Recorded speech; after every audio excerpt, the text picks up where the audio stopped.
Bismillahirrahmanirrahim. Assalamualaikum warahmatullahi wabarakatuh.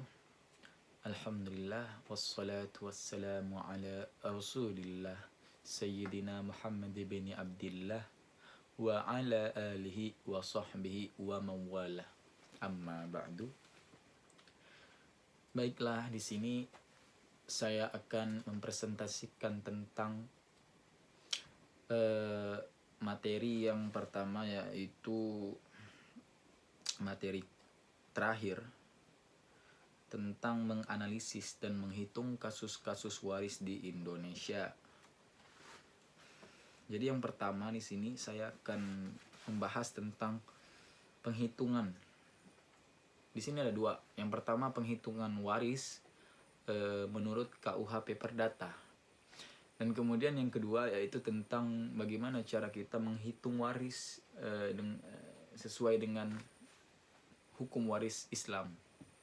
Baiklah, di sini sesuai dengan isi pasal 830 Kitab Undang-Undang KUHP Perdata, atau populernya disebut juga dengan hukum waris perdata barat.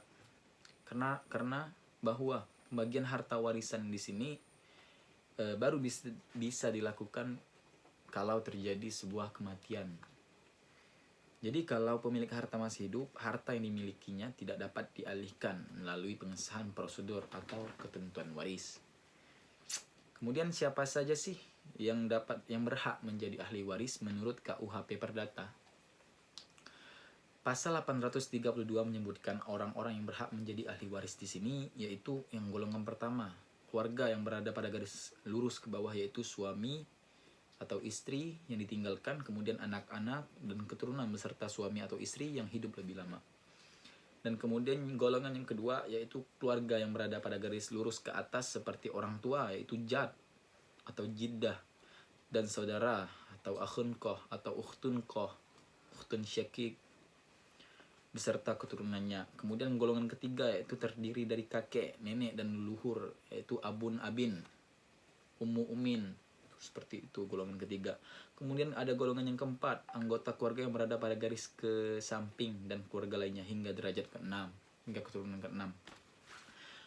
Kemudian berikut ini ialah cara hitung pembagian harta waris menurut KUHP Perdata. Di sini menurut KUHP Perdata, pembagian hitung harta warisan di sini suami atau istri dan anak-anak yang ditinggalkan mati, pewaris mendapatkan seperempat bagian, yaitu suami, istri, anak-anak yang ditinggalkan oleh pewaris mendapatkan seperempat bagian. Kemudian yang kedua, kalau pewaris belum punya suami atau istri atau anak, hasil pembagian warisan diberi ke orang tua, saudara, dan keturunan saudara ya, sebesar seperempat bagian juga. Kemudian kalau pewaris nggak punya saudara kandung, maka harta warisan dibagi ke garis ayah sebesar setengah bagian, yaitu 1/2, dan garis ibu sebesar setengah bagian juga, 1/2 juga. Dan juga keluarga sedarah dalam garis atas ya, yang masih hidup berhak menerima warisan seperti kakak kandung atau adik kandung sesuai dengan ketentuan yang besarnya setengah bagian, yaitu 1/2 juga. Yang kedua ya di sini ketentuan penunjukan atau pencoretan ahli waris. Tetap ada ketentuan yang menjadi suatu pihak dinyatakan sebagai ahli waris atau dicoret sebagai ahli waris. Berarti di sini ada yang bisa dapat, ada ahli waris yang bisa dapat, dan ada juga yang tidak bisa dapat. Yang pertama, pihak yang menjadi ahli waris secara alami. Mereka yang tunjuk sesuai undang-undang, antara lain suami, istri, anak, kakek, dan nenek, dan lain sebagaimana, termasuk dalam golongan 1 hingga golongan keempat yang tadi disebutkan di atas. Kemudian juga yang pihak yang nomor 2 di sini, pihak yang dicoret sebagai ahli waris. Pasal 838 KUHP Perdata menyatakan pihak-pihak yang akan dicoret sebagai ahli waris jika melakukan tindakan kriminal seperti berikut, maka melakukan pencegahan untuk mengesahkan atau mencabut surat wasiat, memalsukan atau merusak menggelapkan keberadaan surat wasiat, berupaya membunuh atau telah membunuh pewaris, terbukti bersalah, berusaha merusak nama baik pewaris, itu dapat dicoret dari deretan ahli waris. Kemudian hak-hak yang dimiliki ahli waris. Setelah keberadaan ahli waris dapat dipastikan dan disahkan, maka timbullah hak-hak bagi para ahli waris tersebut, yaitu yang pertama, para ahli waris tersebut mengusulkan pemisahan harta warisan yang telah dibagikan. Kemudian nomor 2, suatu pihak dinyatakan secara alami sebagai ahli waris yang sah, yang mana berhak menerima semua hak warisan berupa harta benda dan utang piutang dari pewaris.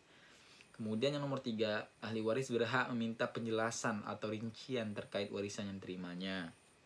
Kemudian yang nomor 4, ahli waris pertama berhak untuk menggugat ahli waris kedua atau pihak terkait lainnya yang menguasai harta warisan yang menjadi bagian dari hak ahli waris yang pertama.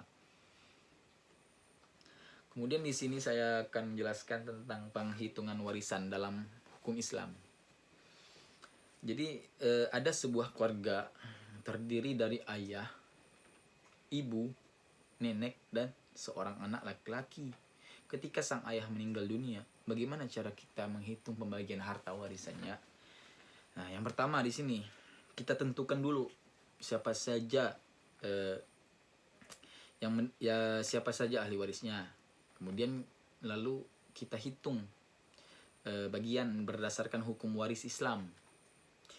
Dalam contoh kasus ini, ahli waris yang ditinggalkan yaitu istri dengan anak laki-laki yang berhak mendapatkan 1/8 bagian ibu, kemudian 1/8 bagian, 1/6 atau ibu 1/6 bagian, dan anak laki-laki yang mendapatkan asobah.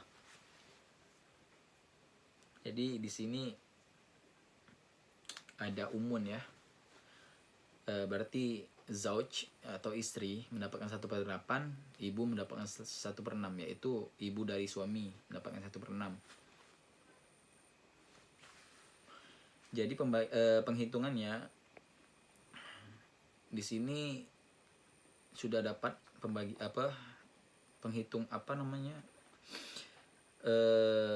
ahli warisnya sudah dapat kita ya, 1/8 dan 1/6.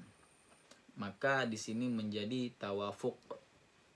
Penghitungannya menjadi tawafuk. Kita mencari asal masalahnya itu menggunakan metode tawafuk. Kenapa? Karena 8/6 itu tidak 8 sama 6, 1/8 sama 1/6 itu tidak bisa dibagi. Maka mencari wifik dikalikan 2, maka menjadi 24.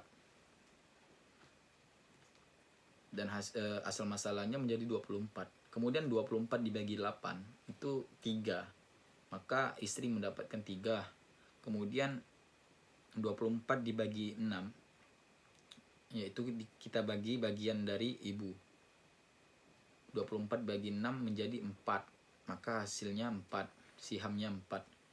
Dan kemudian anak laki-laki itu sisa dari 24 yang dibagi tadi.